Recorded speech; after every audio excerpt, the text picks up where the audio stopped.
Hi friends, welcome to ஆறுக்கலை சமையல். ஆறுக்கலை சமையல் இன்றைக்கி என்ன பார்க்க போனால் ஆட்டுக்குடல் குழம்பு கலையரிசியமாக வச்சாங்க. அதை எப்படி வச்சாங்க அப்படின்னு வீடியோ பார்த்து தெரிஞ்சுக்கலாம். அதுக்கு முன்னாடி ஆட்டுக்குடல் கடகடன்னு போய் வாங்கிட்டு வந்து ஆட்டுக்குடலை நல்லா க்ளீன் பண்ணிடுங்க.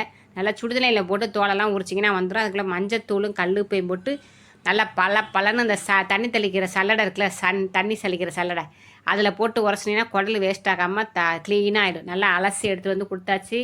நாங்கள் ஊருக்கு போகிறப்ப மட்டும்தான் கலையரிசிமா செய்வாங்க. கலையரிசிமா வந்து கால் கொஞ்சம் முடியாதனால கீழே உட்காந்து நறுக்க முடியாது. அதனால் நாங்கள் போகிறப்ப தான் சாப்பிட முடியும். நம்மளும் சென்னையில் செய்ய மாட்டோம், டைம் இருக்காது நறுக்கி சுத்தம் பண்ணுற அளவுக்கு.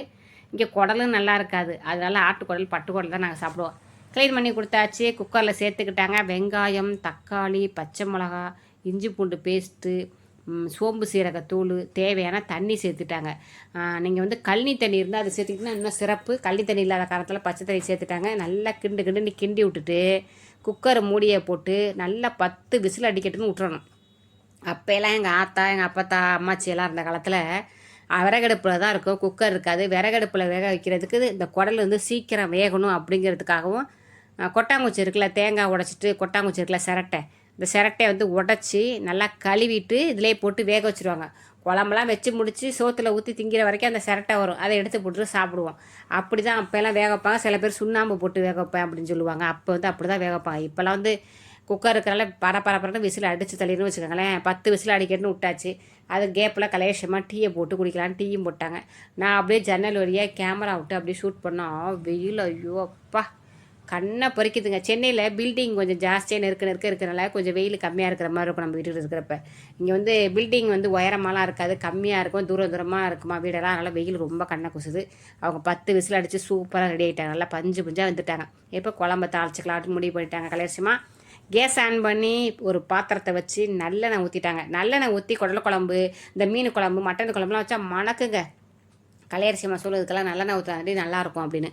அதனால் நல்லெண்ணெயை ஊற்றிட்டு பட்டை, சோம்பு, கிராம்பு அந்த வகையெல்லாம் சேர்த்துக்கிட்டு நல்லா ப்ரெஸ்ஸு கருவேப்பிலைங்க, ஒரு கொத்து கருவேப்பிலையை சேர்த்துட்டு சின்ன வெங்காயம் சேர்த்துங்க. சின்ன வெங்காயம் வந்து விலை கம்மியாயிடுச்சு, கண்ணுக்கு நல்லது, நல்லா குளிர்ச்சி. அதிகமாக சின்ன வெங்காயம் தாங்க சேர்த்துக்கணும். இப்போ கிடைக்கும் போதே சேர்த்துக்கணும்.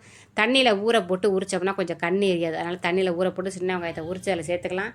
குடலை வேக வச்சதுக்கும் இஞ்சி பூண்டு பேஸ்ட்டு போட்டாச்சு. இந்த எண்ணெயில் வந்து இஞ்சி பூண்டு பேஸ்ட்டு, இந்த மிளகாத்தூள், மஞ்சத்தூள், மல்லித்தூள், கரம் மசாலா தூள், இந்த மாதிரி தூளெல்லாம் இந்த எண்ணெயிலே சேர்த்துக்கிட்டோம்னா குழம்பு வந்து கலராக இருக்கும்.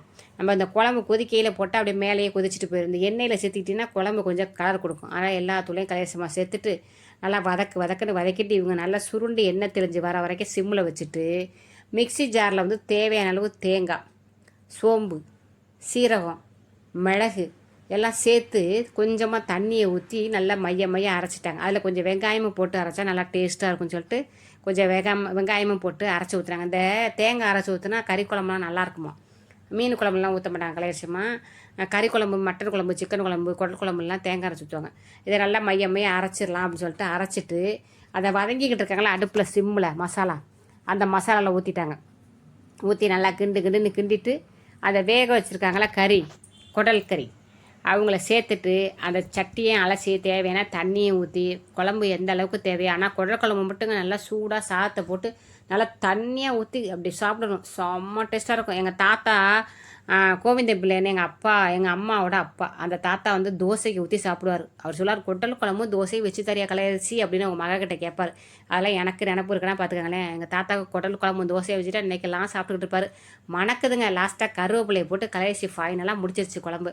குடல் குழம்பு வாசனை செம்ம டேஸ்ட்டு. நான் குளிச்சுட்டு வந்துடுற கலையரிசி சாப்பிடணும் பசிக்குது அப்படின்னு. குடல் வந்து உடம்புக்கு அவ்வளோ குளிர்ச்சி.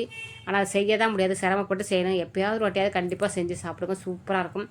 வாங்க சாப்பிட்லாம் அப்படின்னு கலையரிசிமா எல்லாரையும் கூப்பிட்டுச்சு. நாங்களும் எல்லோரும் குளிச்சுட்டு வந்துட்டா. கலையரிசிமா சமைச்சிட்டு குளிச்சுட்டு வந்துருச்சு. கலரை பாருங்கள் எப்படி இருக்குன்னு. தட்டில் சாதத்தை போட்டு சுட குடற்குழம்பை ஊற்றி சைடிஷாக என்ன திரும்ப வச்சிச்சு, சிக்கன் 65 சிக்கன் 65 வச்சு குடல் குழம்பு வச்ச ஒரே ஆள் கலையரிசியாக தான் இருக்கும் அப்படின்னு முடிவு பண்ணி சாப்பிட்றதுக்கு வந்தாச்சு. அப்படியே வாய் ஊறுது பாருங்கள், மணக்குது குழம்பு. அப்படியே கலையரிசியமாக வேறு லெவல், ஒன்றே மிஞ்ச யாருமே இல்லை சமையல் அப்படிங்கிற மாதிரி அப்படி வச்சுருந்துச்சுங்க. அவ்வளோ வசனம், அவ்வளோ டேஸ்ட்டு. குடல் குழம்பு வைக்கும் போதெல்லாம் கலையரிசியமாக வந்து அவங்க அப்பாவை சொல்லுவாங்க, கோவிந்தம்பிள்ளை தாத்தாவை சொல்லுவாங்க. எனக்கு அந்த வீடியோ பேசையில் எங்கள் தாத்தாவோட நினப்பு வந்துருச்சு. அந்த பக்கம் முட்டை ஆம்லேட்டு, சிக்கன் 65 குடல் குழம்பு மணக்குது. சுபாவுக்கு வாயில் எச்சு வருது. சாப்பிட போகிறேன் வாங்க. நீங்கள் கலையரிசியமாக வச்சா குடல் குழம்பை சூப்பராக சாப்பிட்டுட்டு போகலாம். ஓகே பாய், நன்றி, வணக்கம். ஒரு லைக்கை போடுங்கப்பா.